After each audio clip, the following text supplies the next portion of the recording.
Oh, I could fucking hear Toadsworth go like, blimey! As soon as I heard that music, I could hear the blimey. I don't know what it is about Mario Party 7. Like, I don't think I've played quite a bit of Mario Party 7, but just like here, like, I get such a wave of nostalgia from its soundtrack more than most, which is super weird. It feels so bizarre. But anyway, with that, we're here. I got my fucking Nintendo sweater today. My slightly chilly April day. And I'm doing this pretty soon after the Mario Party 6 ranking. Didn't leave it for too long. I'm going to try to get through the rest of these fairly quickly over the next little while. I'm going to try to do this consistently, and we'll see how it goes. But at the very least, we are here for Mario Party 7's board rankings. Now, I don't have that much to say about the previous stream or any updates. I still feel pretty much the same about the tier list as I did last time. So very solid. Don't have to do much catch up today. We can kind of just jump into the discussion on Mario Party 7. The last of the GameCube games too. Do they end on a high note? I think they do all right. I don't think I still think 6 is the best overall. I feel like 7 wasn't bad. I think 7 is only held back by like really one really annoying mechanic. It's like the only thing that really holds 7 back as a whole. I lied. 2 things. This theme in particular. Nope, that got me. Just, I want you to imagine a 50-turn game. I want you to imagine 50 turns of Mario Party 7. And every time you play a minigame, it finishes the results screen. It saves. It's quiet. It's serenity. And then all of a sudden,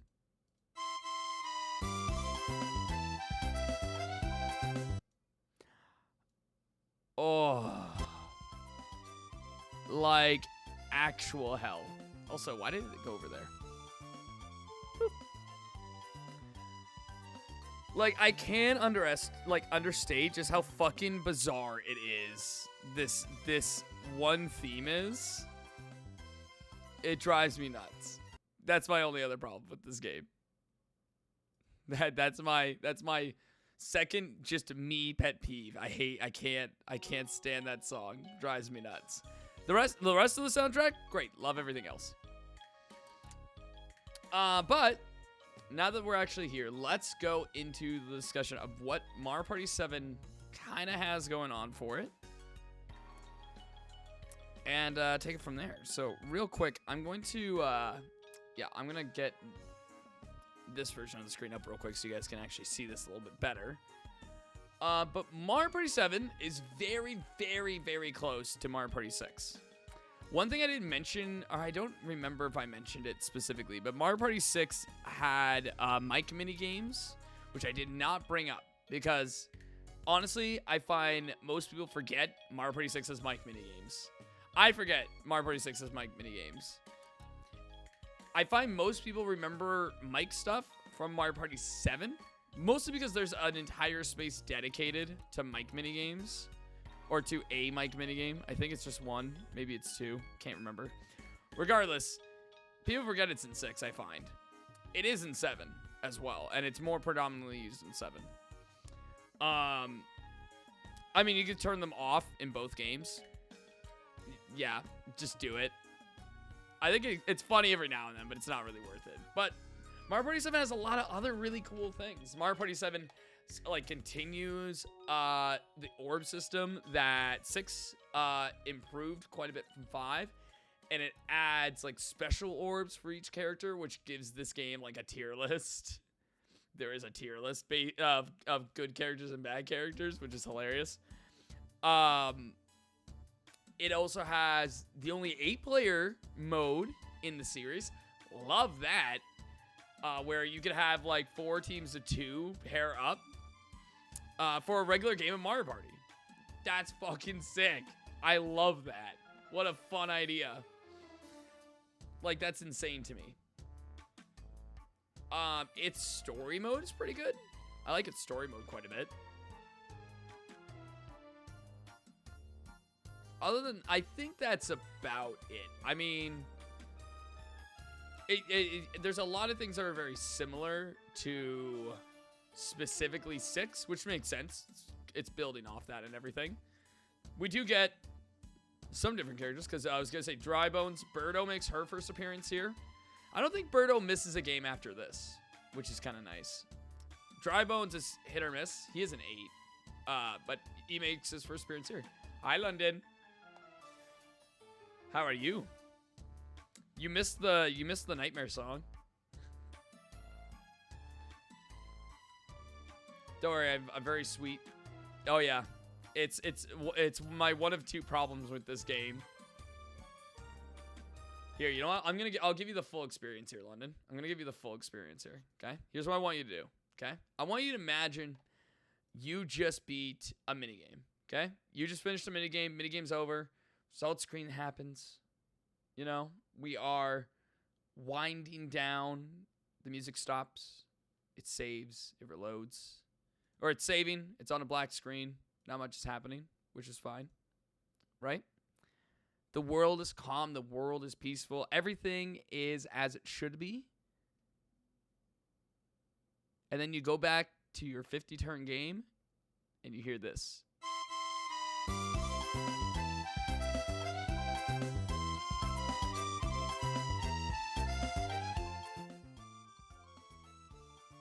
Now, you tell me that that is a good time. You kind of like it? You know what? It's fine. It's fine on its own. But imagine this 50 times in a row.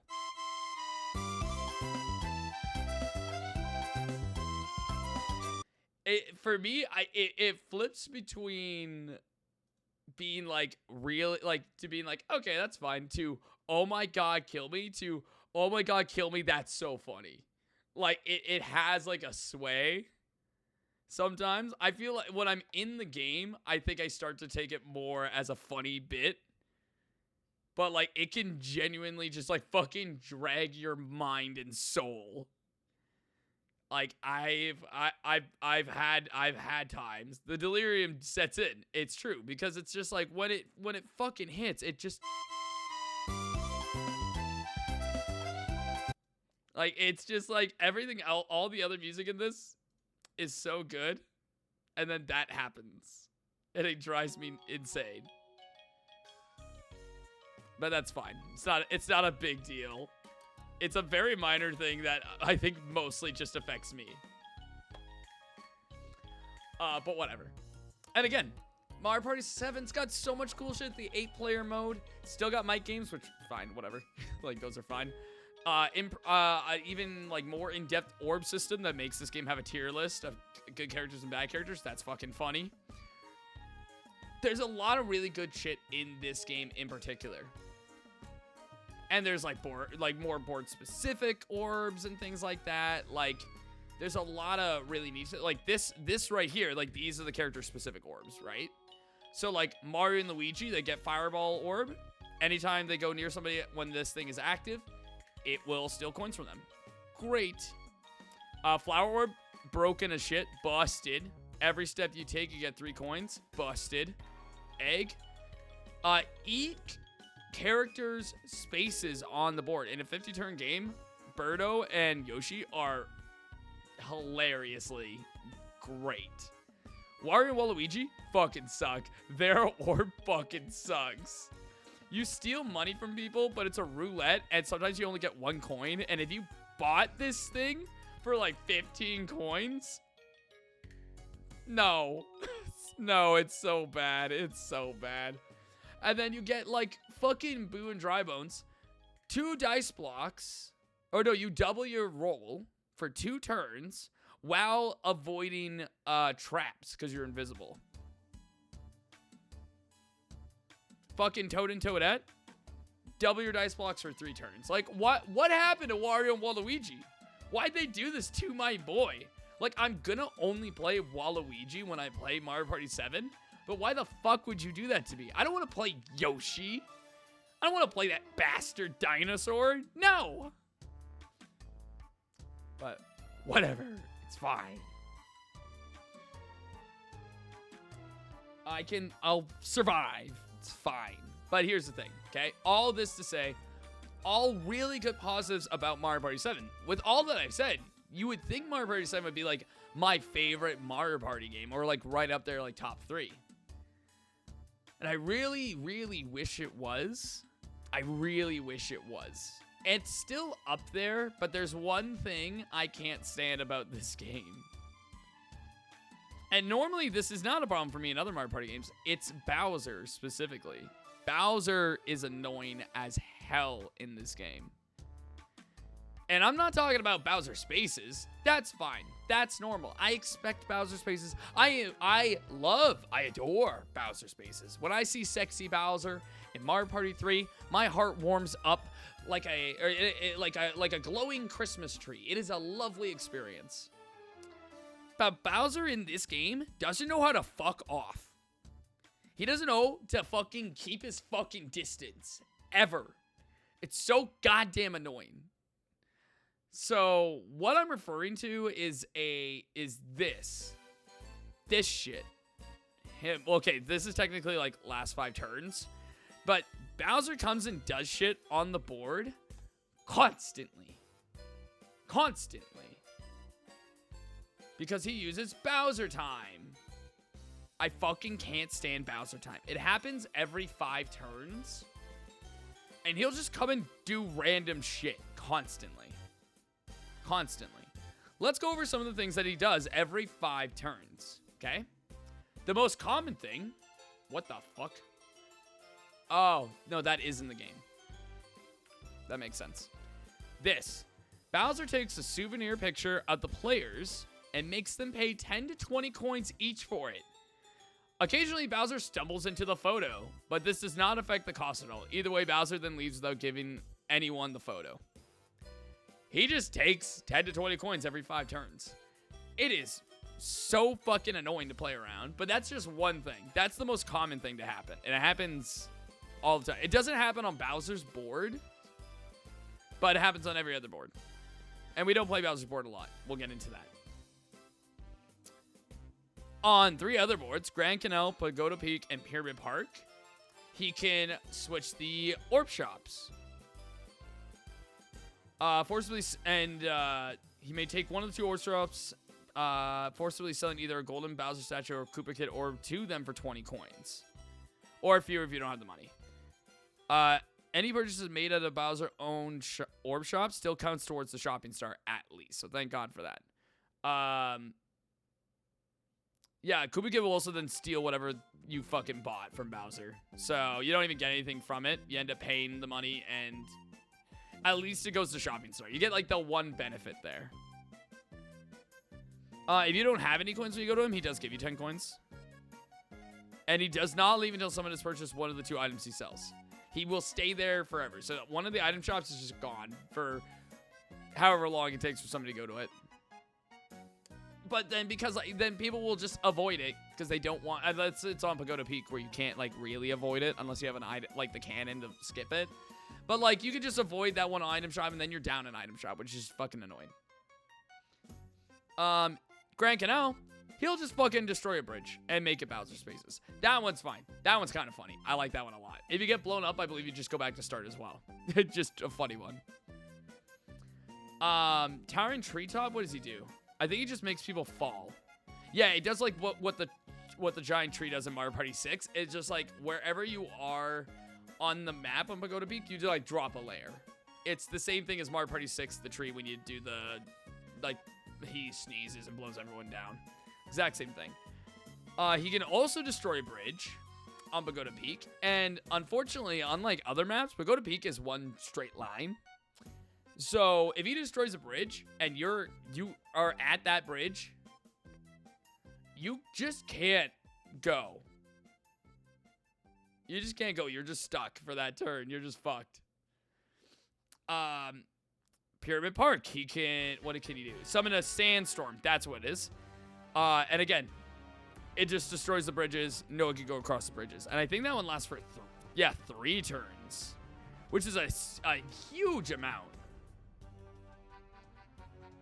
Oh, also destroys the item shops because they are also on those bridges. Fuck, it sucks. He could also just, like, take a star from the player in first. That map is fine where that happens because you're constantly trading stars because of the way that mechanic works. It's fine, not a big deal, but it's still like, what the fuck, Bowser? 5 turns have passed. Why am I getting fucked like this? Neon Heights, I think he'll steal money for the most part. Yeah, he'll just take 10 coins from everyone and put them in a chest. That's actually kind of dope. I kind of like that one. Because if you don't get the star, at least you got 40 coins. Mint. He could also just, again, in that one, also steal a star, put it in a random chest. Same fucking thing. He could also put a dark star in a chest. I think Bowser works the best on Neon Heights because money is, like, not a problem in that board. It's just, like, it's very nice and smooth. And then Windmillville only has 2. He could destroy a windmill and destroying all the coins that were ever in it, and then it just leaves it blank. As if nobody had to put any money in. It fucking sucks. And then Koopa Kid could, like, rob a windmill. And sometimes he can, like, sometimes that just happens. And he might ground Koopa Kid if he doesn't get anything. But, And the Bowser one, he sinks the iron with the star on it. And then he'll, like, and then if it's, like, the second time this happens, he'll then raise the one that was sunk and sink the new one that has the star on it. The star will always move whenever that happens as well. I don't mind all these things in, like, a vacuum, I think. But I swear, maybe if I play this again, I won't feel as strong about it. But, like, the last time I played this drove me fucking nuts. Every 5 turns, stop it. I think if every event could have, like, if every event had to happen, like, once, and then, like, would, like, repeat, like how the stars kind of do, like, with the star spaces, like, every star space has to be, like, activated at least once before a star spawns on the same spot. I think that would be fine. I would be good with that. But, like, sometimes I'm playing this, and I want, like, a fun event, and I just get the fucking stupid, like, souvenir thing a million times in a row. And I'm just like, do we really need another souvenir photo that I can't have because he won't give it to me? Fuck this guy. You know? Like, fuck. But whatever. It's fine. It is a small blemish on this game for me. And again, maybe I'll be fine with that in the future. Maybe I'll be a lot better with that with given time. Who's to say? But overall, like, the game's very good. There's not much else to, like, really go on. Like, all the main mechanics are basically the same. There's not a whole lot else, like, different from this game to, like, 6, for example. This is, like, about as close as you get to, like, Mario Party, like, 1 and 2 being, like, very, very similar games. But, I mean, like, overall, it's about the same. Now, I think the bonus stars are... I think there might be a slight change to the bonus stars in particular. Let's see. So there is minigame star, action star with screen spaces, and orb star. But we also have shopping star and red star. Oh, and running star. Sorry. We do have multiple bonus stars now, and it can be any of them. So now there is no... I lied. It is different. It is completely different than the 6. But there are... It could be any of those 6 stars. You don't know which ones you're going to get until the end. So, obviously, minigame, orb, and happening are all the same as 6. But now, running star, whoever moved the most on a board. Red star, whoever landed on the most red spaces. And shopping star, which is whoever spent the most on orbs. So, there's one for using orbs a lot, and there's one for buying orbs a lot. Those are, if you win one, you probably won the other. Like, typically speaking, if you win orb star and shopping star comes up, you probably won Shopping Star because you were probably buying a fuck ton of items. So that one's a little skewed, but it's like you could say the same thing about like minigame and Coinstar in like certain games. I wouldn't, because there's a like a very like you can definitely secure Coinstar without having to be like the minigame winner. But is what it is. But that's about it for like what Mario Party 7 is. Very fun game. I highly recommend playing it. You're gonna see it on a stream very soon. Wink, wink. For a very fun idea. Wink, wink. Wait, wink, wink. Anyway, let's go into the actual board rankings, right? As a reminder, this is our boards. We don't care about these ones. And today's gonna be a short one because we only have 6 boards. Mario Party 7 only has 6 boards. And so will Mario Party 8. So get like it's kind of nice that I get a little bit of a break. I do wish each game had like one more board, because like 7 feels like the right amount of boards for a Mario Party game. You'll kind of see that down here. Look at this. Look at this big pile of 7 boards down in this one. Ooh, 5 feels too short. I'm looking at you, superstars. DS, you get a pass because you're a handheld, whatever. I need to keep the topic on Mario Party 7, though. That is why we're here.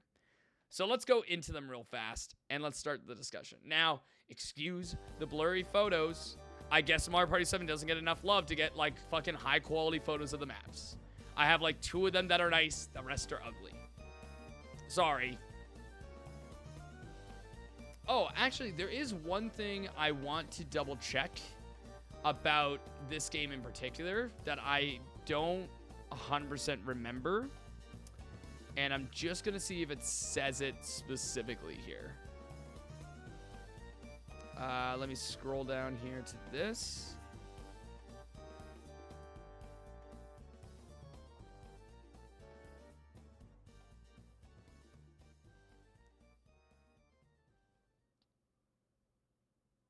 Okay, I was fairly certain on this.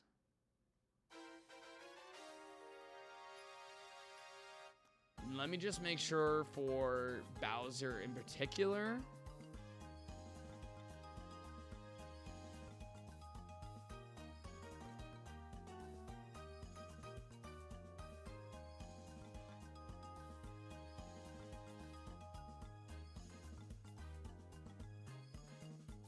Okay. Yeah, that's why I had to double check it. I was like, this is strange. There's a reason for this. So, Grand Canal is our first board. In case you missed it. In case you don't remember Grand Canal, that is this one. Hold on.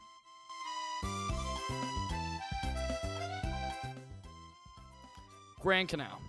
We are here. I'm gonna loop the music on Grand Canal, so you guys have to at least have some sort of feeling as I did. Okay.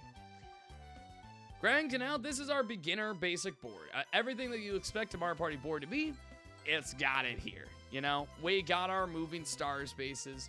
We got our simple gimmicks. We got our orb spaces. We got our orb shops. We got dual spaces. We got DKs. We don't got Bowser. I'm curious.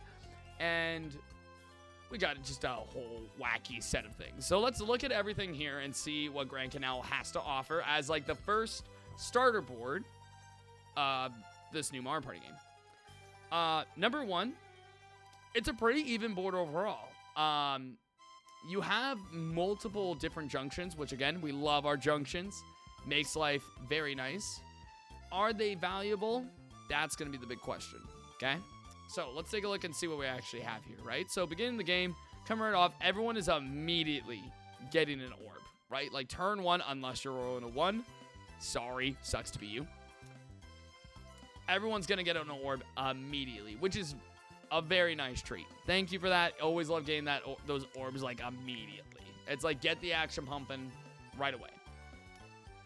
We're moving along. We already have our first junction, and here's like where I have like a little bit of a and I think it's partially because these boards are also designed for the single player mode, and there is more of a reason of going this path in the single player mode But when you're playing like party mode, which is usually what this discussion is about, this path is only 5 spaces, and it has the item shop, which is great. We love our item shop, right? Item shop, our dearly beloved.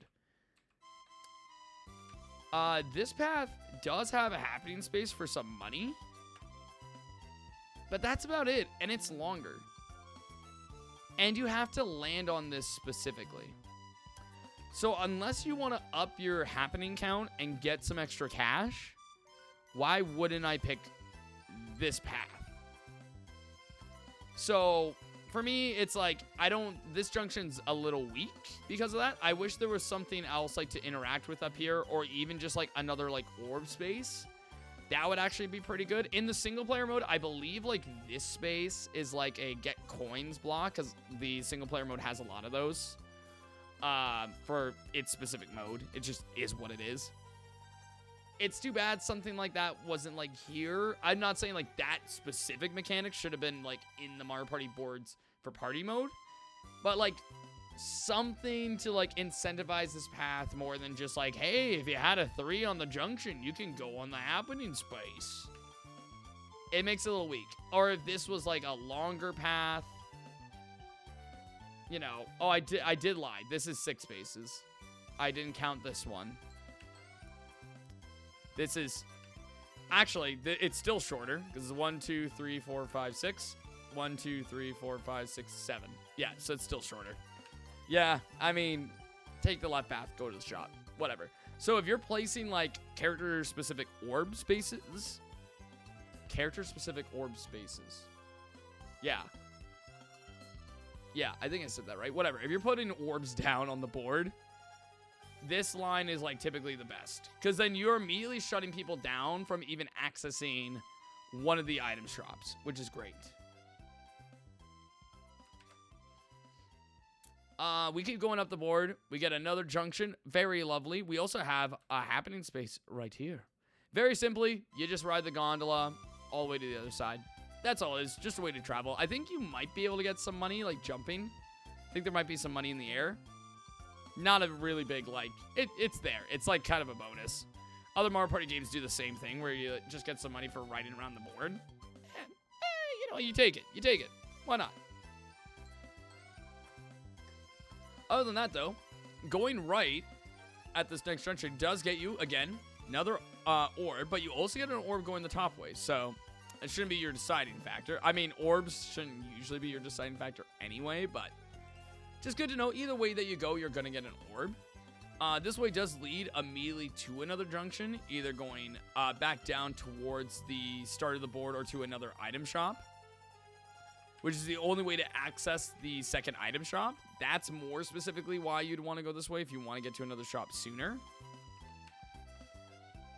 But it can also just end you can also just end up deciding to go towards the upper path as well. So even if you make the call to skip this portion of the board, you're not locked out of like this entire area of the board. In fact, this one specific route is all unique to this one little junction. So with that being said, because it's very specific and you can only hit like these few spaces going this way, don't prioritize putting characters or spaces there. It's just not worth it, because most people are not going to be going that way. We do have some other happenings. We got the bridge one right here. I believe that just opens and sends you back to start.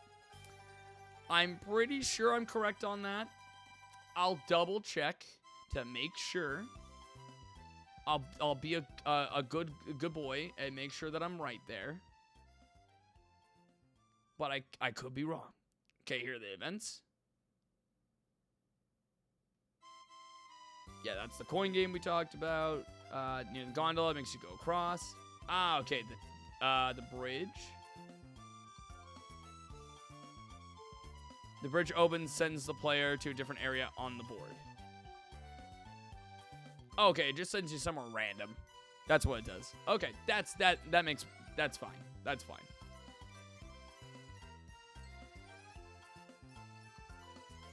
Now, there is something a little worse. There's a little worse thing. You'll see. There is this version right here. So these happenings send you fucking anywhere, right? This one though, you get like spit out into the water, and 4 cheat sheets just like basically bounce you all the way back to the start space. Oh, sorry. Boing, boing, boing, boing, boing, boing, boom. It's so fucking silly. So if you're going up, the nice thing is that this is at least a junction, and this happening is really close. So if you need to get back, yeah, you're gonna bounce you back. Wait, here. We're gonna bounce you back to level 1. I had to make sure I had the visual in there.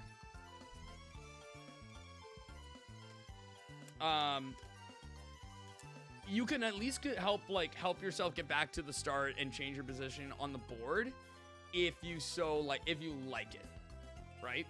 So that's nice. That's nice to know. Now, let's take a look at, also, I have my baton now. You didn't even notice I fucking grabbed it. I grabbed it now. I got my fucking conductor stick. Wobbity wobbity wobbity. Okay, so this is good for me because I need something to do with my hands. So this is actually ideal for me now. I'm just gonna hold this, and hopefully it's good. If I had like a whiteboard, I'd be like fucking tapping it. I could do that honestly with this, with my fucking green screen. I could fucking da da da da da da. Maybe a stream I'll do that. I'll use this as my fucking doodly doo doo. Actually, it wouldn't be bad. Maybe I'll do that for the video when I edit this down.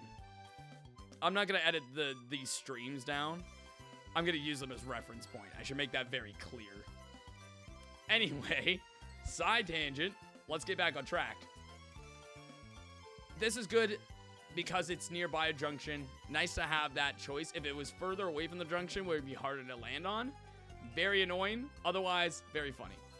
Now, the really funny one is the blooper event. Most first starter boards don't usually have like a crazy like event. They don't have anything that's like really too game shaking. This one can be. Blooper will juggle 4 treasure chests, and you have to pick one of them after you shuffle them. And the shuffle can be hard to follow sometimes. Okay? One chest has nothing. One chest has coins. One has a star, and one has a Zatar. Star. I think they say Zatar in Jamboree. Hate that, but that's the way that they say it. A Zatar. Okay? A Zatar is bad star. You lose a star if you pick the wrong chest. Fucking so funny. I swear to God, most people who play this end up picking the bad star. Most of the time. It is so funny to watch. Every time they do it, I lose my fucking shit. It's so fucking funny. Is it worth the gamble? Absolutely. It's a 1 in 4 chance that you get it. And if you can watch it, then you're gonna get the star, right? And if you don't, maybe most likely coins or nothing. You might lose a star, but I mean, like, fuck it. You're already there. You might as well fucking do it. I don't know if it even lets you say no to it. I think if you land on it, you have to. But that's also part of why it's nice that it is a junction. If you want to avoid this event, but still explore, like, kind of up this part of the board, you can, right? By taking the other path. But I know there's a star that spawns, like, on this path as well. So it's like, you know, it's maybe not worth it. Oh. It's warm still. Ooh. I might need a fork for it. Guys, look what Jess made. She put nuts on it. Nuts. She nutted on it. She nutted on that brownie. She did pretty good. Get a little fork. Oh, why would you do that? No, I'll use it. No, it's okay. I can survive on it. I'm not a baby where I can't, like, use the other size fork. You. Baby. Because I needed something for my hands to do, and this is way more funny. I can tell you I'm probably going to like it. What if I just, like, live on stream was like, this is the worst fucking brownie I ever ate?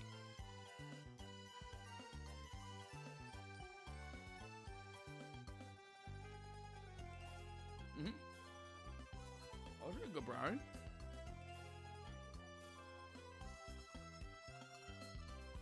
I do taste a little bit of that, though. I don't think it's a spot. Were you supposed to use vegetable oil? Hmm. It doesn't taste like less. It feels pretty strong.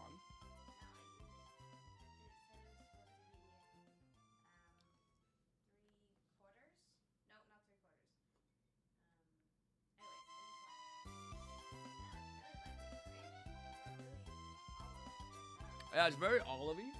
That's all right.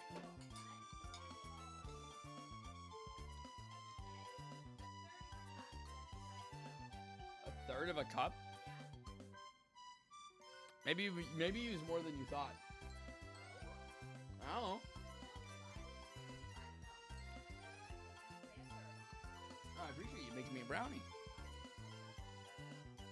Thank you very much. It's got like a little bit of a weird. I don't know. Hard to say. Thank you though. You didn't fuck it. Oh my god. She did great.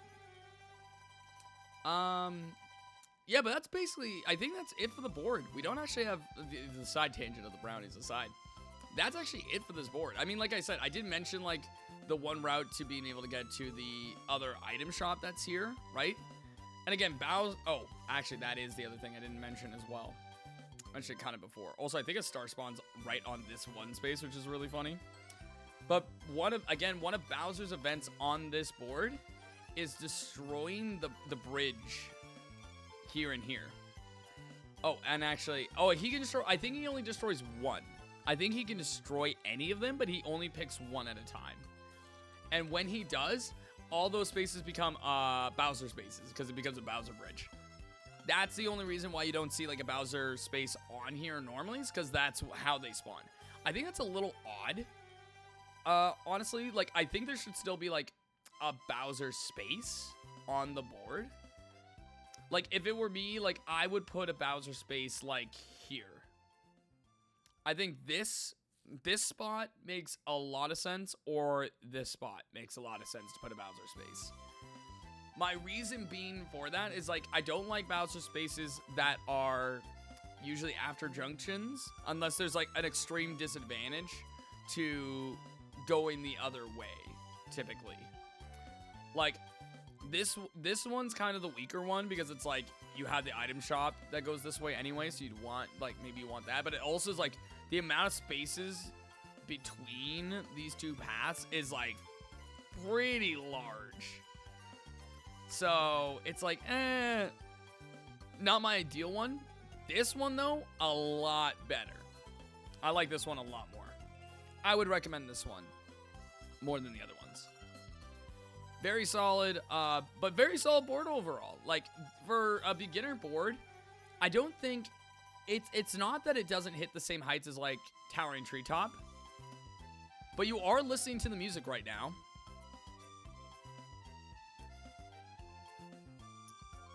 Take that as you will. Now I'm gonna put that up in the good time all around. I think that this one is a fine board, a fun board. Start off the game, yeah, pretty good one. I like it. Nothing too crazy. Don't gotta stress too much on it. It's a fun time. I like it. I think you can easily have a good time with it. Easy first board. Glad we went over it. Now, Pagoda Peak. My boy. Okay, we got our first gimmick. Our first gimmick board. Now, I really like this board. First thing you'll notice is it's kind of short. This is not a big board. Unlike other, like, single route boards like Goomba's Greedy Boardwalk in Mario Party 8, or the Kamek board in Super, which sucks. Is there any other ones? I'm trying to think of the other straight shots. I can't remember any. Did we talk about, were there any in 6? Why am I forgetting? Oh, Castaway Bay. Castaway Bay is another one. Yeah, how did I forget Castaway Bay? I'm a fucking fraud. What's wrong with me? I don't know. I don't think there's one in 5. There's none in 5. So we're good on 5 at least. But when it comes to other boards that are just like one-track mines, this is extremely short. Very, very short. And I think it's to the benefit. I think it really is to the benefit overall. The reason I say that is because you get a lot more the events activated throughout the board, because you're not like spending so much time like just traveling to the different parts. It's like movement happens like very, very quick, which is very thankful. I like that a lot. And your means of moving around this board are also very, very fun. So let's go over a few of the, like the board specific things here and what to expect. Mainly the main gimmick, because like I guess you only have one star space at the end of the track. We know how these types of boards work, is what is. But the cool thing about this one is that the price changes on the star. You'll actually see at the top, it actually says the value of the star on the top of the temple. And it could be 10, 20, 30, or 40 coins, and it's random what it starts with every game, I believe. Unless it starts with 10, I think it's random, but it might start with 10. That total can change, though, based on the happen spaces. This one right here, and this one right here. They can, if you hit those, a roulette will happen. You stop the roulette, and that's what the star costs then. It could be a really cheeky way to stop somebody from buying a star if they only have like 20 coins and you changed it to 40. Oh, fucking gold. They work all their way up there just to get it and then get fucked. Very, very funny. Speaking of getting fucked, by getting all the way to the top, 2 spaces from the top is this fucking thing. This thing gets landed on all the goddamn time. I swear everyone will land on this, and usually one person will just repeatedly land on it, which is basically a death sentence, and you will not win the game. Because if you land on that space, you go right the fuck back to start. That's fucking comedy gold. That's comedy gold. You love to see it. Unless it happens to you, in which case, oof. But there are lots of ways to like move around this board quickly. Movement dice like mushrooms and golden mushrooms, sluggish rooms. There are plenty on this board. Very easy to get your hands on. But there's also the board specific cannon orb, which can shoot you across the map, like skipping tons of sections. I will say it depends on where you use it, how good and valuable it is. For example, if I use a cannon orb like around here, sometimes it will just spit me like here, which isn't really great. Not very far. But if I use a cannon orb like here, it could spit me out like up here. Or like over here. Oh, that's a little bit better. Maybe I'm right here right now. Maybe I'm on this red space. Maybe it shoots me all the way up here. Oh, that's pretty good. So just make sure like wherever you are, you want like a decent like, because again, this is also the board with the Bowser event where he can knock you like down a layer happens. And I think the game like thinks about these layers when using the cannon orb as well. So it's like, this is a layer, that's a layer, layer, layer, layer, layer. And technically this is also its own layer. So you want to like maximize like where you are to get like the most out of your spaces, right?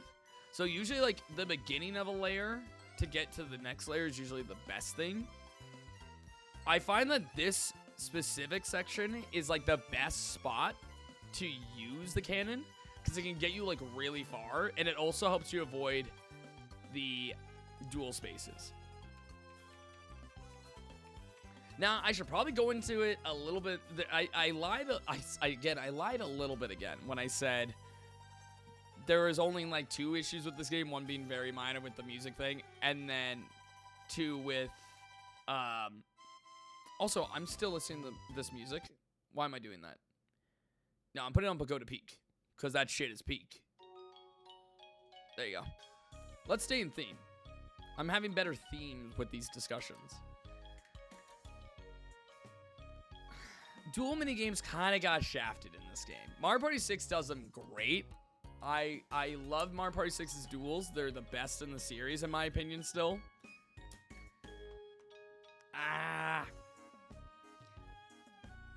Mario Party 7...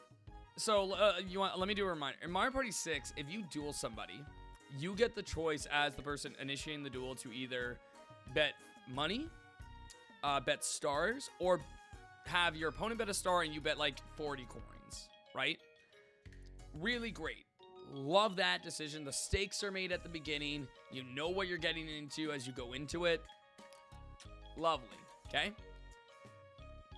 The duel games in this game, like the actual minigames, are bangers. Love the duel games in this game. But the way the duel functions is so fucking stupid. So, you start a duel. You pick somebody. Instead of deciding what you're dueling for right away, nope. You're going straight into the minigame, motherfucker. Let's go. We don't got time to fucking wait. We don't got time to make a decision. We go play that fucking minigame. After the minigame, the person who wins gets to figure out what the reward is. And I say figure out, not decide. Because that would be a little broken if you got to just be like, I get your star now. Right? Because, like, why would you pick anything else? So, there is a dice block to hit to decide what happens instead. Inherently, not, it's like, that's immediately, like, weaker than, like, 6's. Like, being able to decide as the person initiating the duel is a lot more fun. I wish that was it. And I wish that Mario Party 7 didn't do anything else to fucking ruin duel minigames and duel spaces. But the issue is that one of the options after playing the minigame is nothing. Is that no one gets anything. Why? Why is that a thing? Why would I want to play a duel minigame and then have nothing happen? What? Why?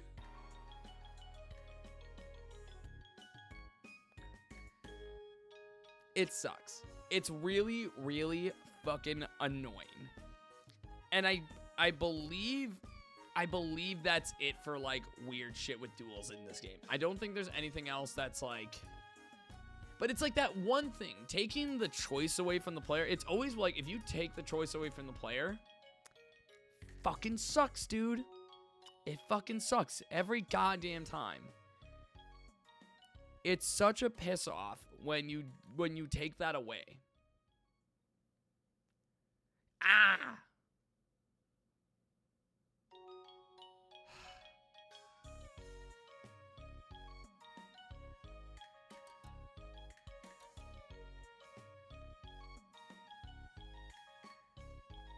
Also, I did forget this little fun fact. If the loser does not have any coins or stars to give to the winner does not receive anything. So even if you accidentally end up dueling somebody who has literally nothing, you still have to play the duel minigame. You're not going to get anything, but you still have to play it. Why? Why do you do this? It's fine. It's fine. It's not actually fine, but it's fine. If they just kept Mario Party 6's, we'd be so good. We'd be fucking goated. It'd be goated. Why'd you ruin duels? Duels were perfect, and then they ruined it. Whatever. Is what it is. Regardless, let's see some of the other events on this board as well. Because there are some other, like... there's only 2 other events. Sorry, no, there are 3. Let's start at the beginning of the board, because I did actually skip one. This one right here. This is a cheeky little one. If you get this, you might as well do it. Unless, yeah, it's like you might as well, I usually say. It spawns 2 different rockets. You pick one of them.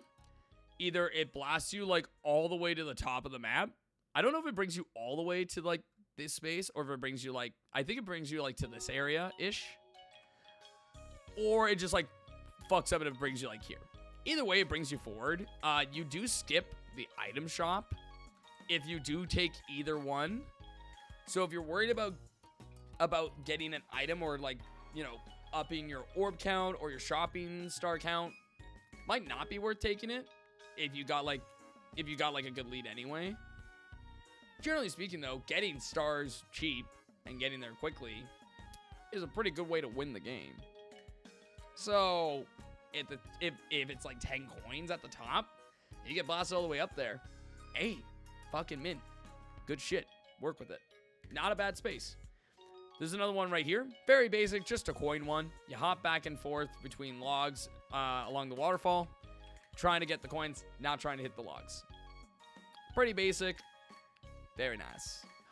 Actually, though, no, there is one secret thing. I forgot. This game has a lot of secret, like, things that go into a lot of the happenings. Grand Canal doesn't really have one. This one does. Let me bring it up to actually show you guys specifically what happens, right? So here's the event, right? At the Kung Fu Falls, the player jump kicks between platforms to collect coins while dodging logs. If all coins are obtained, the player gets a star. That's fucking rad. It is not easy, by the way, to do so. It is fairly difficult to get every single coin in this event.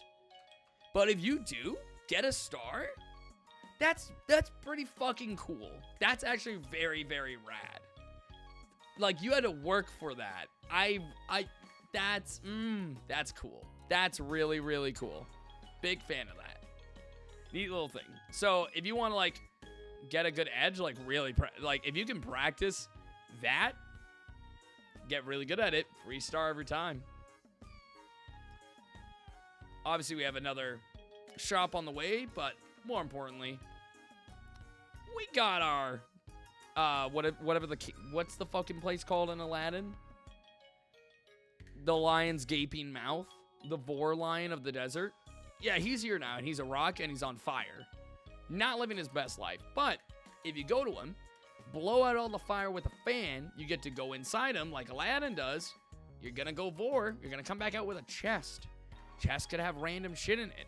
What random shit can it have? Good fucking question. This is what it can have. It can have stars. It can have coins and orb, but it can have stars. Now, I believe it's dependent on speed, what you get. Although, I don't know if that's like 100% true. I've heard a lot that it's just like random as well. Like, speed doesn't really affect it.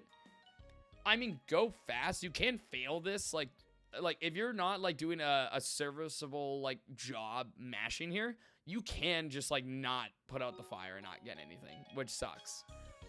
So do your best on this one because the star might be on the line. And either way, you're gonna get coins or an orb. Nice to see. Other than like your DK space, you know, Bowser space being on here, that's kind of it on the board. There's not a whole lot else to this board.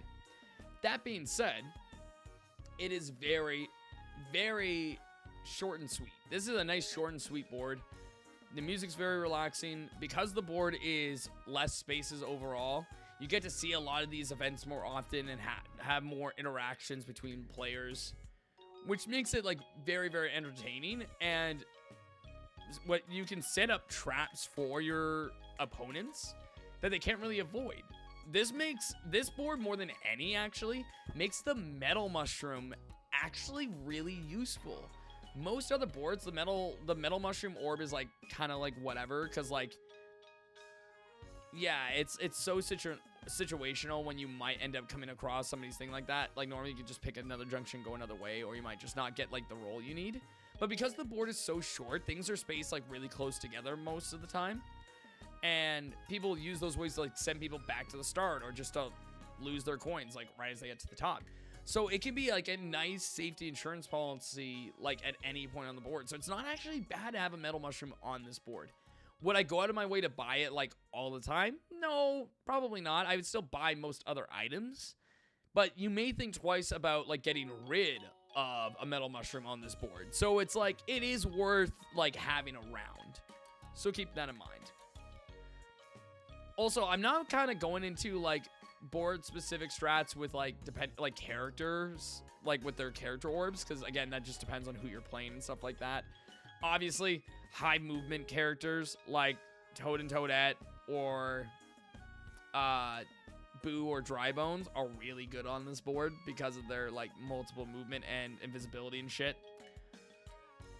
Like that, but you can say that about like every board. Like most of the characters are just good on every board for the same reasons they're good on every board. So I'm not gonna go like into huge detail on it, but like obviously this board, yeah, they go fucking obviously use it here. Like if you want to be a fucking tryhard, play fucking Boo, play fucking Toadette on this board. Fuck you, scum of the earth. Okay, I'm gonna settle with my Waluigi, my stupid vacuum cleaner. So what does that mean for the tier list? Pagoda Peak. Really solid. Really solid. Honestly, there's not a whole lot of problems with this board. The Bowser event of like destroying the bridge can be a little annoying, like just to stop people's movement from even like, you know, interacting with the board. At least it's only one turn that it happens, so that's like nice. But I really like Pagoda Peak. I really like Pagoda Peak. I'm really debating hard here if this is a top tier board or if it's a so close board. I feel like I'm just like missing like a bit of sauce.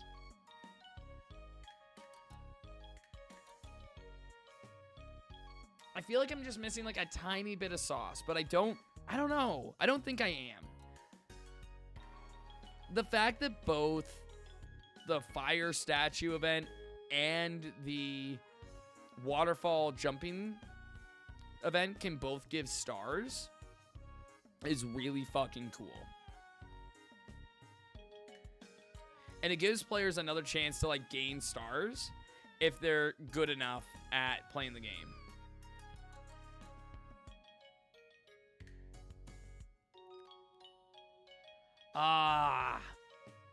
I haven't been this conflicted on like a good board in a while. I'm usually really set on like where I usually like want to put a board. And I don't want like my bias to take over too much like on the boards that I choose most of the time. I mean, obviously my bias is there. Like there's no doubt on that. But like this is a hard one. I'm having a really hard time with this. Do I put it in top tier? Is it as good as Castaway Bay as a one-track board? No. I'm going to go with no.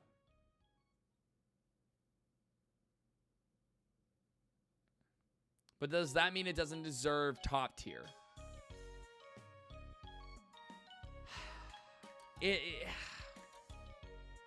I'm good. My gut says no. My gut says it's not top tier, but it is like, this is borderline, like this is like so close that it's just barely at the peak. Pagoda Peak is not at the peak, but it's very nearly there.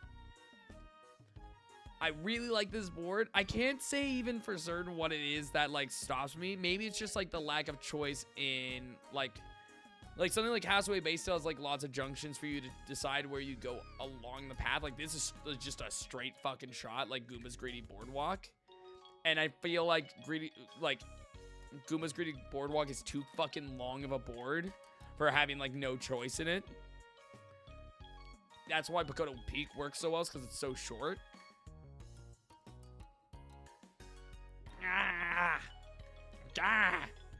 God, I hate that. I hate it. I'm going to put it in so close. I think that makes the most sense. We're going to let it survive there. Maybe I'll change my mind in the future. I feel pretty confident that we're going to have it there. Feel pretty confident. Yeah. I'm gonna hold to that. I'm gonna hold to that. Yeah, I'm gonna hold to that. Okay. All right, let's go with now our next board. Pyramid Park again. Ignore the fucking resolution. People hate Pyramid Park apparently online to not get a fucking clear photo. Also, apparently I do, because I didn't bother to get one either. So, this is Snowflake Lake 2, baby. We got a sequel board to Mario Party 6's Snowflake Lake. Pyramid Park, same mechanic. We have starting, I believe everyone starts with 5 stars. Also, if you do the handicap at the beginning of the game, you can add more. But everyone starts with at least 5 stars. The only way to gain stars is to steal them using chain chomps. By running into players with the chain chomp specifically. Now, your value for this game's version of this will vary. After considering it and going over Snowflake Lake last time, I would actually say that's my preferred board of this mechanic. This one's a little bit weaker overall. Now, it is technically easier to get to people on this board, I would say, because there's no like central way to like get away from the chomps, except for like right in here past like right past this swamp, like right here. That's the only thing there. With that being said, I mean, this one's fine. I mean, like, it's very centralized. Like, you have your 2 item shops right there. You have means to distract the chomps with the bone item again, so using that will keep you safe. And actively, you have to, I should specify, I believe in this game, you have to use the orb. You can't just, like, have it on you. Like, you have to use it. Which is kind of nutty. Yeah, like, if I click Snack Orb here.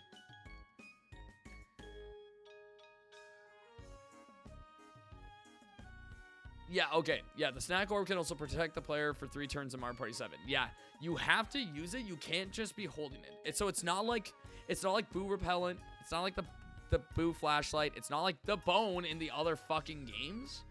You have to use this, and it will last for 3 turns.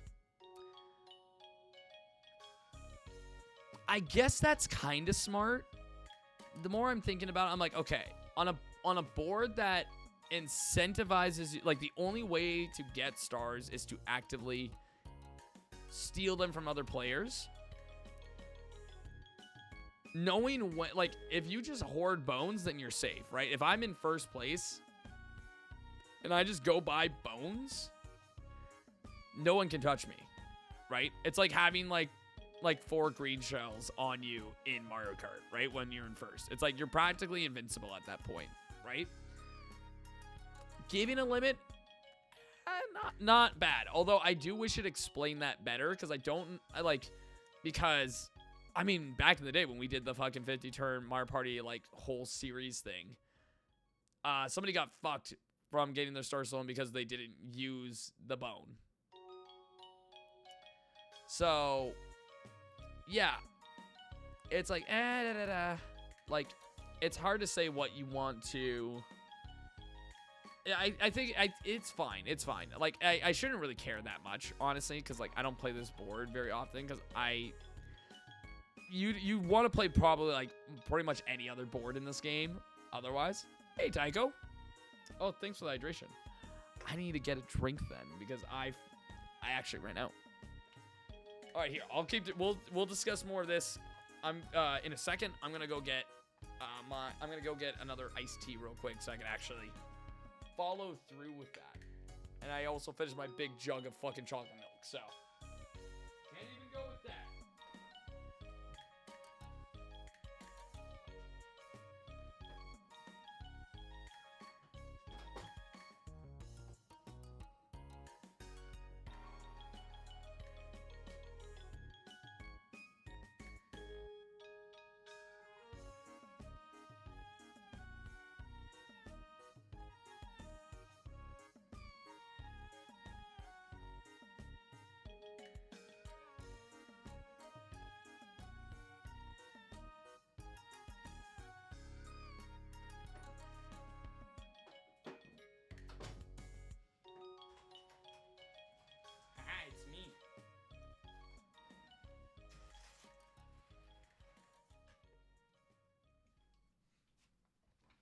I hear that freaks people out when I do that. So I'm making an active, like, mental note to, like, do that more often.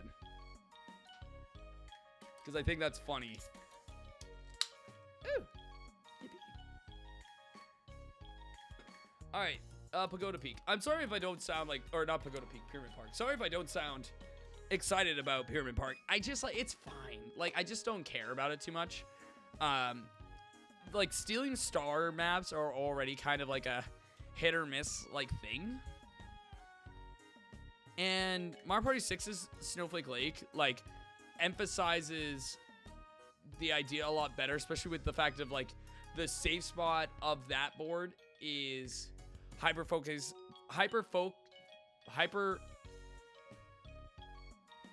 the fuck's the word I'm looking for now?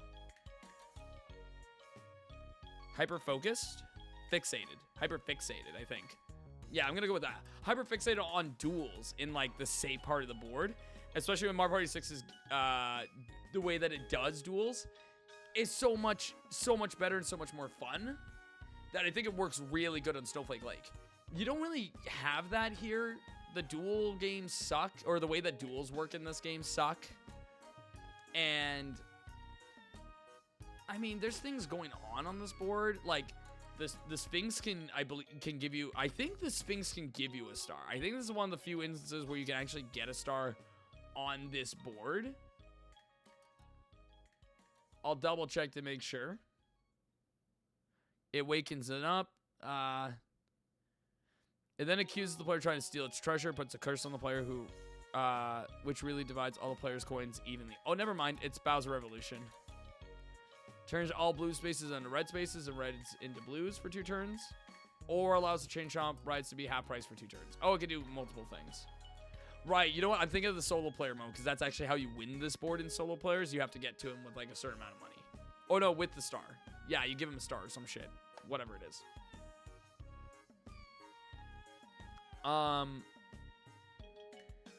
Yeah, I mean, there's not a whole lot of, like, the strategy on this board is kind of strange because, like, you're either constantly chasing somebody or being chased. Like, there are coin events like here, you can get, like, coins from swimming in the water. These happenings right here swap you across the board for, like, movement purposes, so that's kind of nice. There's a big chain chomp one here. More expensive, typically, but you can buy up to 3 dice blocks. That's the one thing about this version of Star Steel, like, of the chain chomp mechanic, at least, is that you can choose to buy... Hey, Cammy! Thanks for the raid. I appreciate that. How you doing? Get supported, nerd.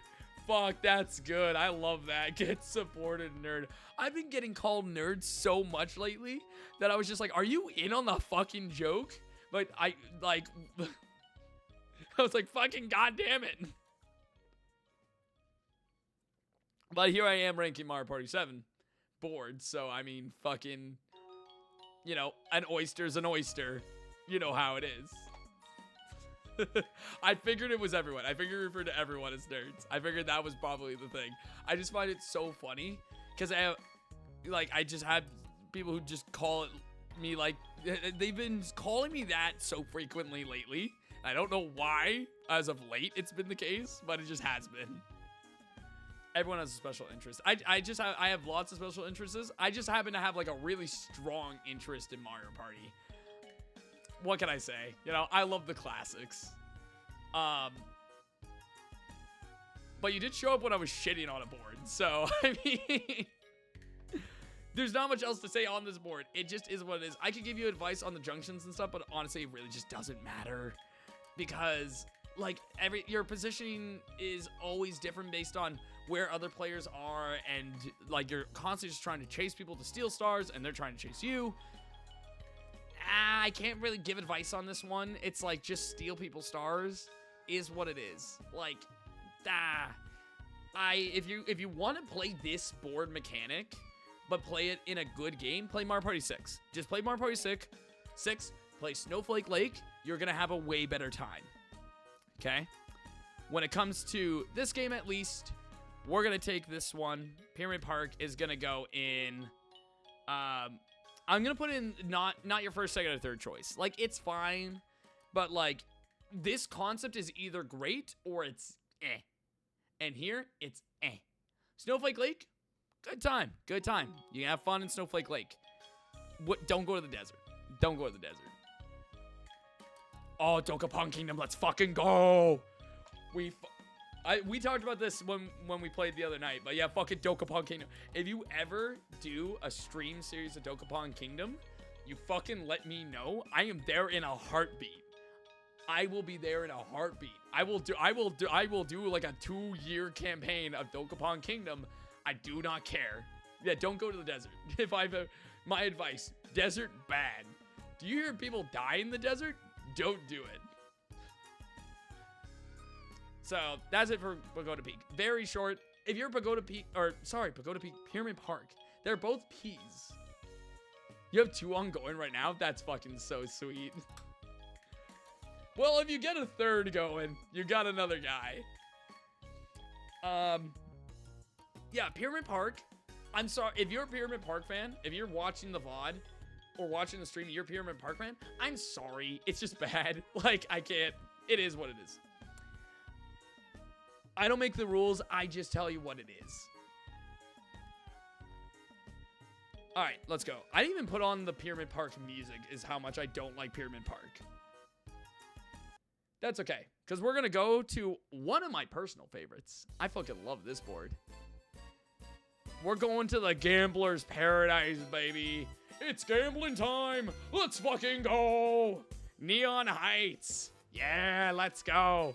So, I'm not kidding about this being like a Gambler's Paradise. This board is hilarious, okay? Most people, like, when they hear, like, gambling board in Mario Party, they think Mario Party 4, like, Goomba's Greedy Gala, which, again, is a fine board. It's fine. But this is my gambling board of choice. Why? The star mechanic on this board is very fucking funny. When you play this board, you get 3 chests that spawn at a given time. One with a Bob-omb, who just blows you up and sends you back to the start. You pay 10 coins to get fucked. Very funny. Second chest has 20 coins, 10 coin profit. Not bad. Third chest has a star in it. That's what you're gunning for. You don't know which chest is going to be which. Have fun. I love this board so much. It's so funny. And honestly, like, there are, like, more spaces on this board than, like, let's say, like, Pagoda Peak. But there's less overall than, like, Pyramid Park. So moving around this board isn't actually, like, too bad. Plus, there's a lot of, like, other events that happen that keep the board, like, really fresh anyway. And money fucking rolls on this board. We fucking roll with money here. For example, our first event, which isn't even technically an event space, it's this right here. Why am I... Oh, that makes more sense. Boop. There we go. This right here, that gun shooting thing. So this board has like obviously a very American theme, but we have movies, we have sports, and we have gambling, okay? We are America. And as a Canadian, I can appreciate the most idealistic version of America in a board, you know? This is America at its best, baby. The movie set event specifically, you can get up to like 20 to 30 coins by doing a little shooter game by shooting the bad guys. But if you shoot like Toadsworth, yeah, you lose. But it's pretty hard to like shoot Toadsworth. And you can just get like a few coins instead of like shooting at the hard parts where you think you're gonna hit Toadsworth. Just don't shoot and you're gonna get the money. Very nice. I like it a lot. That's a good way to get money. And it's right before the item shop. Ho-ho! There's a good chance you're not going to be poor and be able to buy items pretty consistently, which makes the shopping bonus star really competitive on this board in particular. So if you get the chance to buy an orb on this stage, buy an orb. And most likely it's going to be from the shop because of that event space, right? That event space right there does wonders for you. Right? There is another item shop on the other side of the board, but it's actually before the coin event that happens over there. So not as much gets bought over there. Plus there's other ways to like navigate to get back to like the main route. So that one is avoided more often. Whereas this item shop is on the main route no matter what. Everyone will pass this at some point. Which also means that, you know, getting, like, putting character spaces, like, right in this zone is really, really valuable because everyone goes there, and it's right after people get a lot of money, and it's right before they're able to buy items. So if you put, like, a bunch of steel coin ones there, it's pretty good. Pretty good spot. Now, other events. We have this one right in the middle. This is a match-em game. But probably one of the hardest ones you'll ever play because it flashes like once, like really quick, and that's it. But if you get them all, you get a star. Very nice. I love hard challenges that give me a star. Big fan. This one spawns a UFO. I don't remember what the UFO does. Honestly, I don't find people land on that happening in particular, like, very often at all. Let me see just to see. Oh, it changes, it scrambles the chests. Okay, yeah, like, that's not bad. Let's see.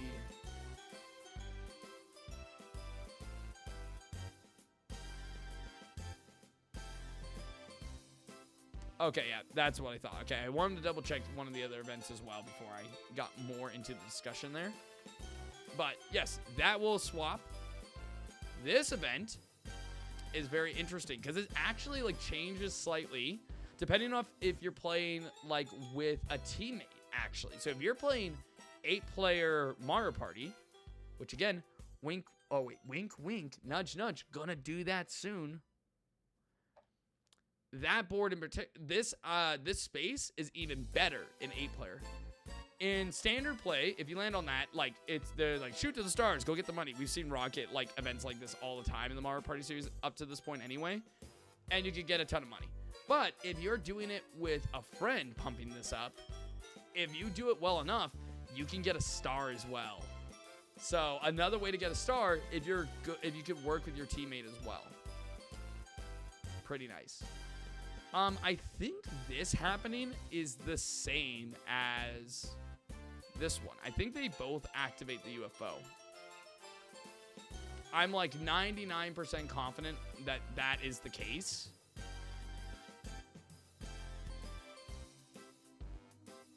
Let's see. It's right. To the right of the elevator above the baseball field. Oh, wait, that one does that. Hold on. Oh, yeah, no, both of them. They both do that. Okay, I had to make sure. Wanted to make sure I wasn't wrong. I don't want to give false information if I can. Trying to be nice here, right? And there is also a gate. It's one gate, but there is a gate. If you're going through, like, this part of the board, then you can actually loop right back around without having to go to, like, this entire section. So there is a way to get back to, like, I see the board as, like, two halves kind of like this. I'm like, this is one half of the board, this is the other half of the board. So it's nice that you do have that, like, kind of option to, like, get back to an earlier part without having to go through, like, all the other shit. Now, that being said, like, the junction here is still fairly short to go, like, back onto this route. So it's not, like, huge, but if there's a chest, like, right in here, or you're gonna land on this happening, or you just want to get to, like, the shooter game, like, sooner, then, like, yeah, I mean, it's nice that it's there. It costs 10 coins, not a big deal. It's like almost every blockade in the series is like 10 coins, so I actually would think, I don't know, maybe it wouldn't be better as like a Thwomp-esque one from like Yoshi's Island from Mario Party 1, but I can see it maybe working here. Hard to say. It's fine as it is. I don't find most people take that path, but it is there. Speaking of paths, let's go over like the main areas of this board and like go over. Right? So it's like right when you start, you have the biggest choice right out the bat. Do you go and get like the money and go to the item shop and like begin your trek around? Or do you take the longer path to try to get the event, get a free orb space, you know, and then continue on and get the rest from there? I think partially what's going to decide where you go is where the chests spawn for the star and the other kinds of the chests and stuff. That's going to be like the biggest factor for you. Where you want to go, obviously will change from game to game. I find that if a chest is up here, I probably will go for it because, like, it's the beginning of the game. Why not try it out? And if it's a bad chest, at least you end up, like, you're not too far off. The risk is, like, very low. Because even if it's wrong, it's like, okay, well, then I'll just take the short path and then you're fine.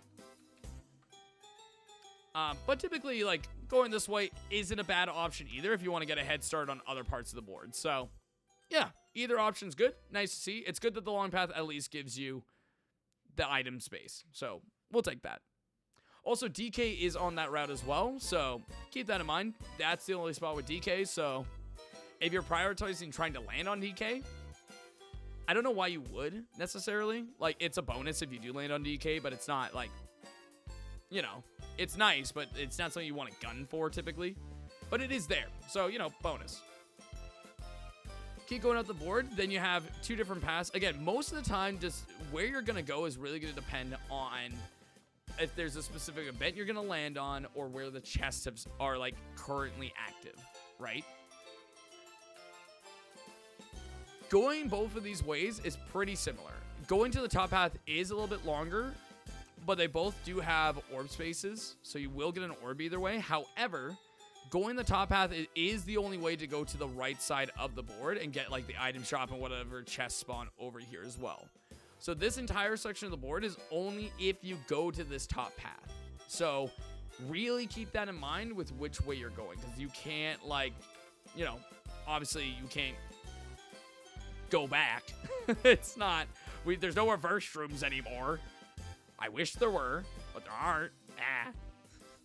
It's my Mario Party 3 bias. But overall, like, this board, oh, sorry, there is one more event I should probably talk about, the baseball event. You get money on this. You hit the baseballs, you get money. I think it's just, like, this is one of the ones where it's, like, it's kind of hard to get all the baseballs, but I'm pretty sure even if you get them all, you only get, like, 10 coins. So, yeah, I don't think it's that big.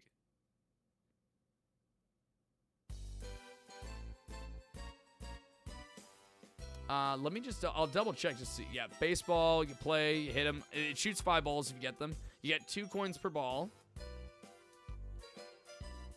Oh, yeah, it's literally just 10 coins.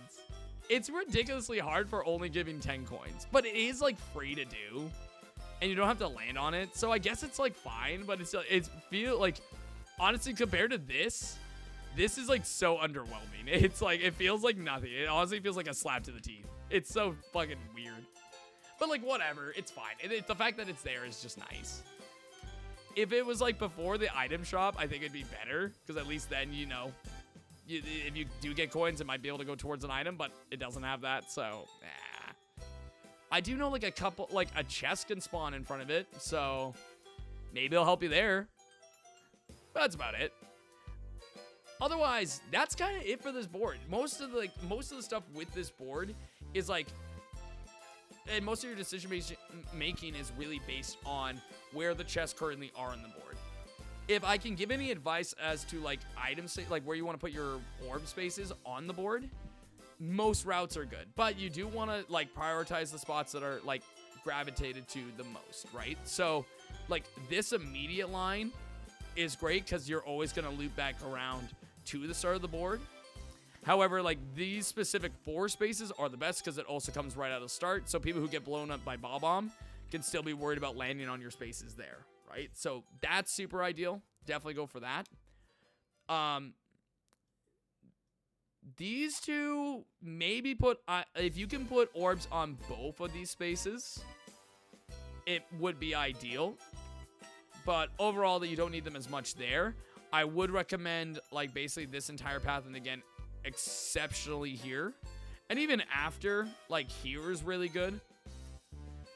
So, like, the desert area, great opportunity. Basically this entire line, like, if you're putting orb spaces like here, golden, absolutely golden. Junctions are always hard to put item spaces because people can then just choose to go the other way. So I usually say if there's, like, the option between something bad or your orb space, that's kind of the best way to decide where you want to put it. For example, let's look at Bowser here real quick, okay? Now, it's a little harder on this board because of this Koopa gate, but let's assume that you're not going to go through that, okay? Let's just assume that right off the bat, okay? You have 5 spaces, and you'll land on Bowser over here, right? But 1, 2, 3, 4, 5. Right before the baseball game, this is a great spot to put an item space, because if you're at this junction, you then have to decide as the opponent whether you value landing on whatever space the player put down there or going to Bowser instead. Neither are great options, but they are kind of forced into that situation unless they go this way, in which case this red space is another great place to put an orb space. People might not realize how good this is unless you get both this red space and this blue space with orbs. Then there's literally no escape. Plus, having to pay 10 coins to avoid any danger sucks. And even if you don't have an orb on this red space, it's still a red space. So they still lose some money. So it's not like an ideal situation. Like, they're losing 13 coins just to stay safe from either of the two even worse options. But if you have that covered, then even then they're fucked. So really good to keep in mind. If you're gonna use junction, if you're gonna put an orb space in a junction, try to line it up so the other ways option of going is also bad.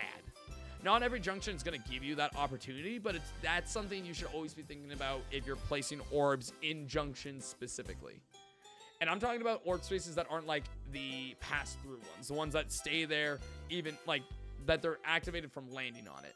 The ones that like you pass through, they can be put anywhere. That's not really a big deal. It's like those ones are way more situational. But specific item ones, yeah, that's your best like trap orb spaces to put down on the board. Definitely use that to your advantage. But that's basically going to be it for Pagoda Peaks. Now, big fan of this board. Really like this board. I think gambling, very fun. The economy, super high in this board. Lets a lot of things happen. Makes the bonus stars very exciting.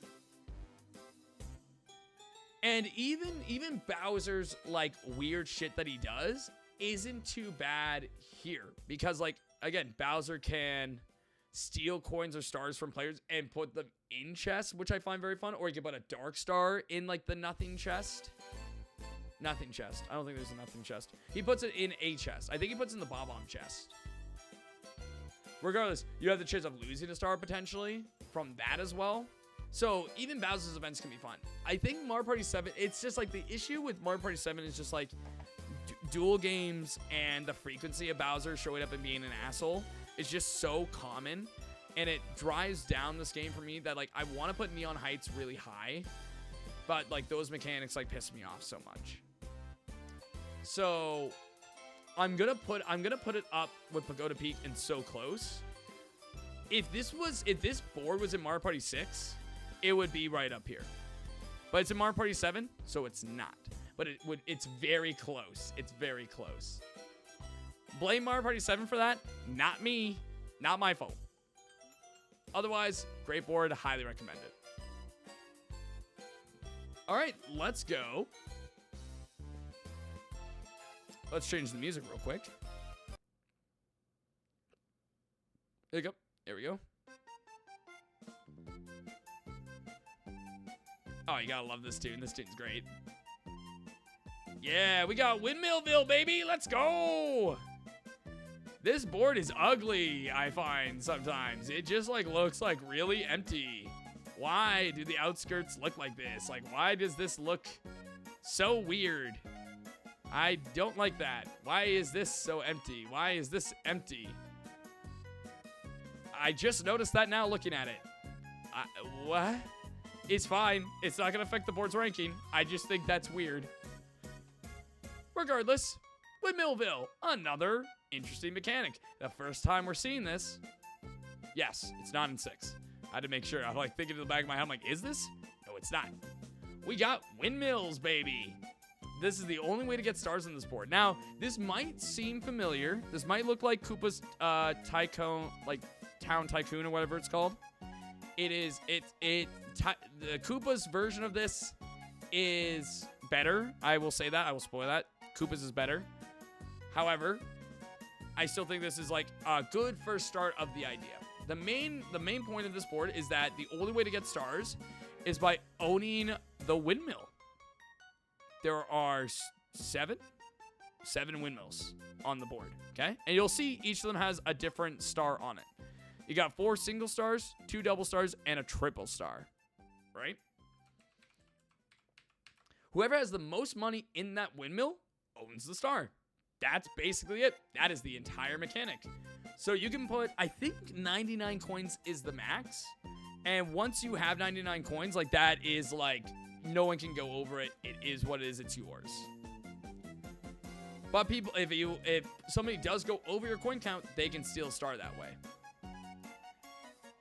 There are a couple things that hold this board back in comparison to like Koopa's version of Mario Party 8.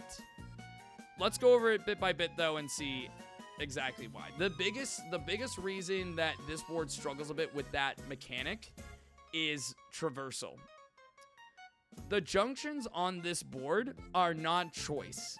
You can't choose your junctions on this board, which is always an issue on boards. I hate boards that don't give you any junction choice at all, because you're just at the whim of the game to decide where you're going. And that's very annoying. Here's what I mean. We start the game, we're going along the main path. This is our first junction. These flowers are the mechanic.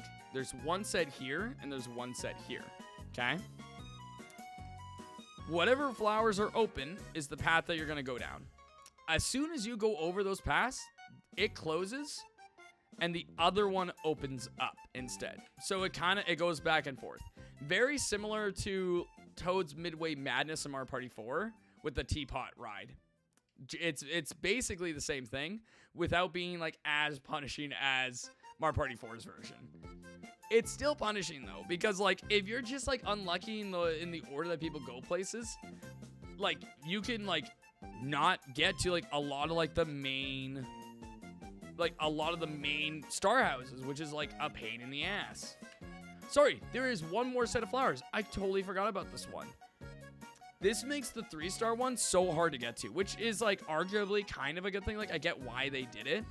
If anything though, I wish that if this was a normal junction and this was a normal junction, it would be like, it would fix the problem, because with this one being the most expensive one, like getting you 3 stars if you get to it, obviously you want to get that windmill. Like that's like, I want that one. It's the big one.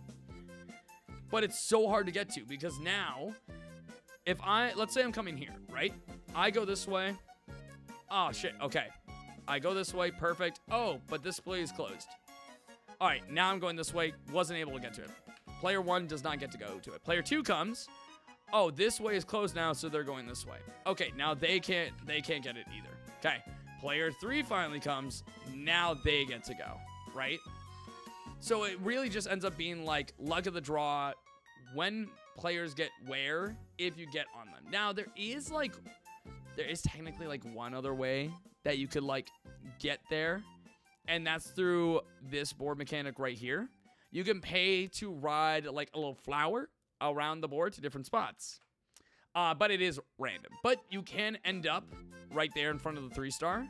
You can also end up down here, and you can also end up over here. So it's not guaranteed where you go, but it's the only other way to like get to like the main bit. So, you know, it is there. I just wish that these were normal junctions, because it would make way more sense. Like, do you want to go and invest in the 2-star building, or do you need an item really bad and need to go to an item shop, right? Now you don't get the choice. Maybe you don't need to invest in the shop right now, but you really need an item, but it's like, too bad you're going this way. It's a shame, right? And the same thing happens over here. It's the exact same thing, right? Am I gonna go to the 2-star, or am I gonna go to the other item shop? It makes getting orbs on this board like really hard. Like the only like consistent way to get orbs is from orb spaces, which are also fairly like Like, they're very thin. Like, you do get one at the beginning, which is right there, which is good. But unless you take the left path here, you're not going to get an orb space until all the way up here. Now, again, you will have the shop if you go this way, but if you don't have the money or don't want the items that are in the shop, then that's a long time before another item. And then again, you don't get another orb unless you go on this path. It's like just the decision of making this a normal junction and this a normal junction would, I think, fix this board quite a bit. Having that choice would help out a lot more. But, like, what are you going to do, right? It is what it is. Now, there are events on the board to discuss. There's actually not many, though. There's only 2 real events other than the tulip one. There's this one up here, which is a little beanstalk thing. You jump in between to get money. Nice. That's about it. This one, I believe, is a herd the sheep minigame. And again, you do get money from this. I don't know how much you get, though. That event is rarely seen just because of, like where it is on the board. I'll point it out again after I see here. Let's see here. Yeah, to get coins, must herd as many sheep as possible. A maximum of 10 coins. Yeah, so it's not even a lot of coins. It's fucking 10. The ground pound one, though, if you get 20, all 20, then you'll actually end up getting 50. But you can only get all 20 coins in, like, a team battle. So, again, you're not going to get that reward on your own. So, just do the best you can.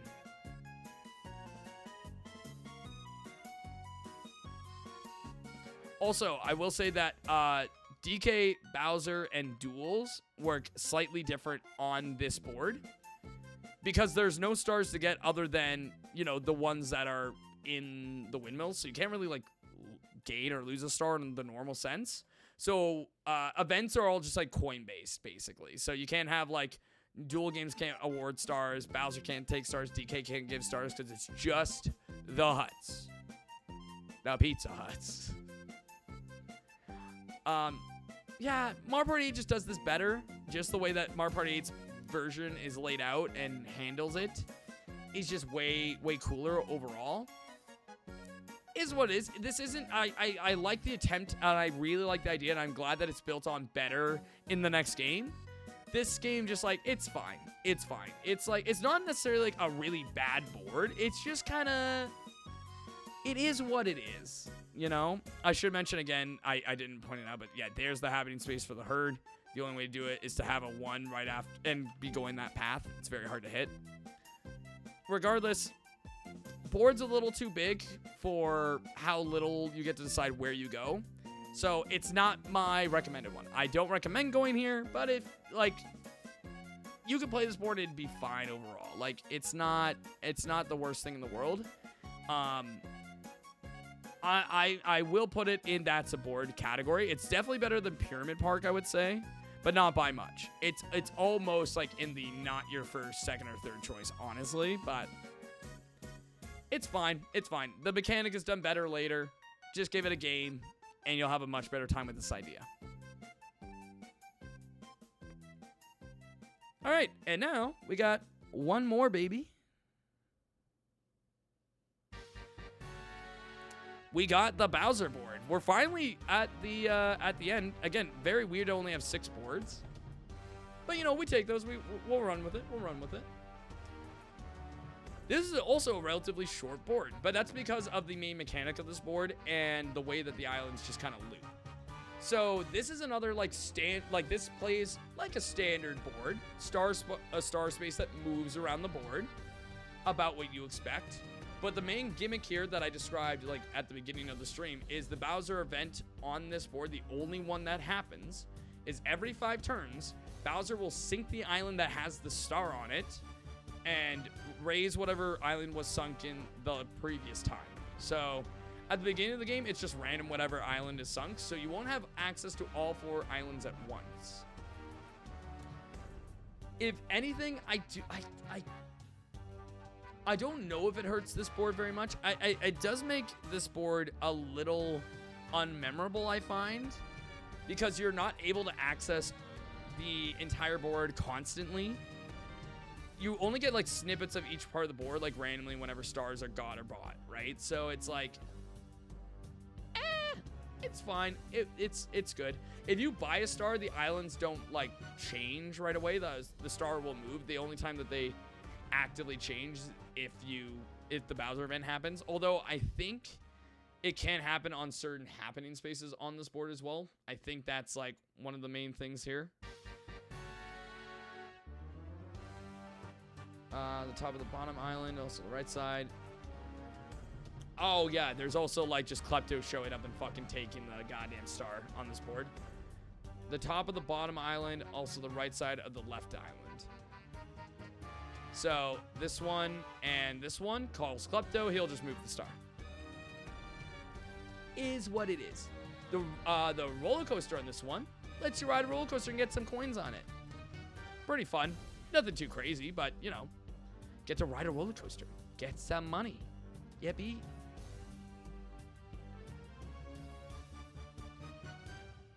Also, there is I should go like island by island. Let's go back to like the bottom island specifically. Actually, it's also not that exciting. Actually, this event is actually on both sides.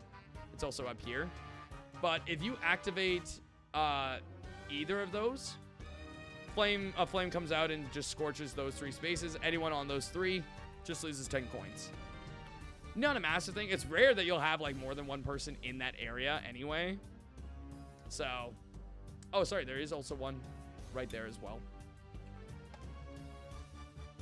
Oh, wait, am I wrong here actually? Wait, maybe I'm wrong. Oh, no, sorry. That is this event. This event does that. The other ones shoot you across the map.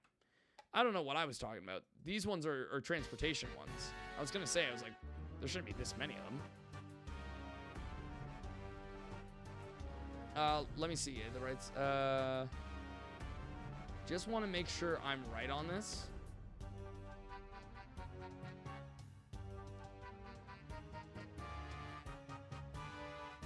As a cannon, player gets thrown in the bus to another island. Okay, it just randomly teleports you again.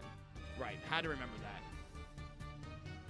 Okay, yeah, and the green spaces don't actively change the star. That's only in the solo player mode. Sometimes I get it mixed up, like what is available in the solo player mode and what's available in the party mode, because it's like they play very similarly, so sometimes it's hard to say. The really fun mechanic though, the really fun one I like a lot is, well, there's 2 actually. There's this happening event on those 2 spaces, and there's this one here. Okay, the bottom one's the more interesting one. This is a luck thing. You have to choose up or down. If you get them all right, you get a star. If you don't, I think you lose 10 coins. But I mean, might as well.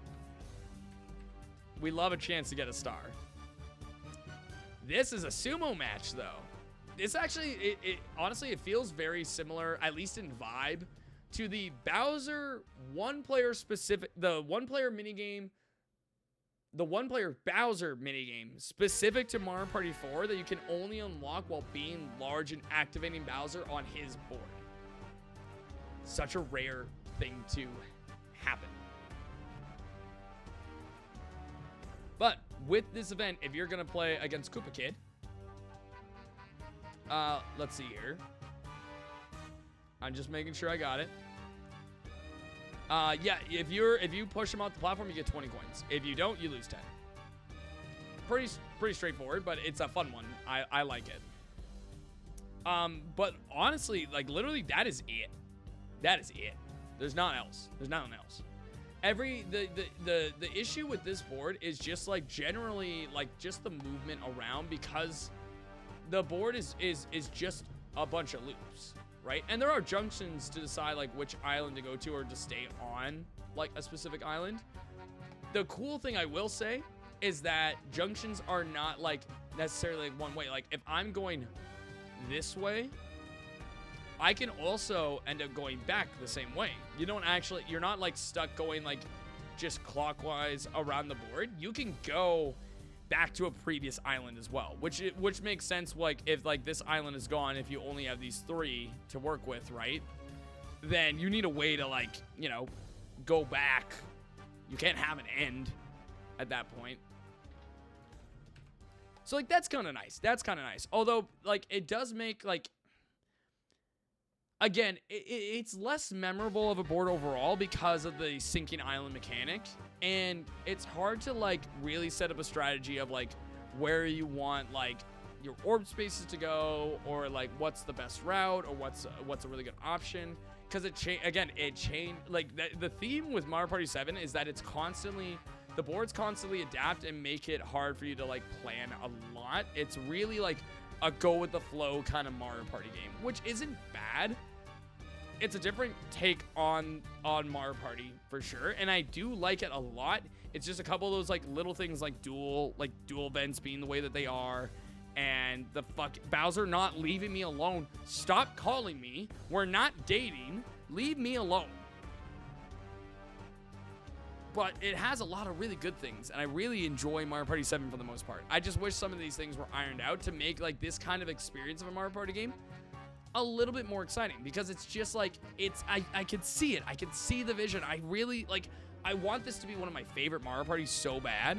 I really want this to be, but I can't just, like, can't, like, get it up there with the rest. It just doesn't make it up there with the big boys, but it's really close. It's really close. And this board is, like, a really good example of that, where it's like, you know what? It's a fun board. It's got a lot of, like, at least fun mechanics, but honestly, it's pretty tame for a Bowser board, let's be honest.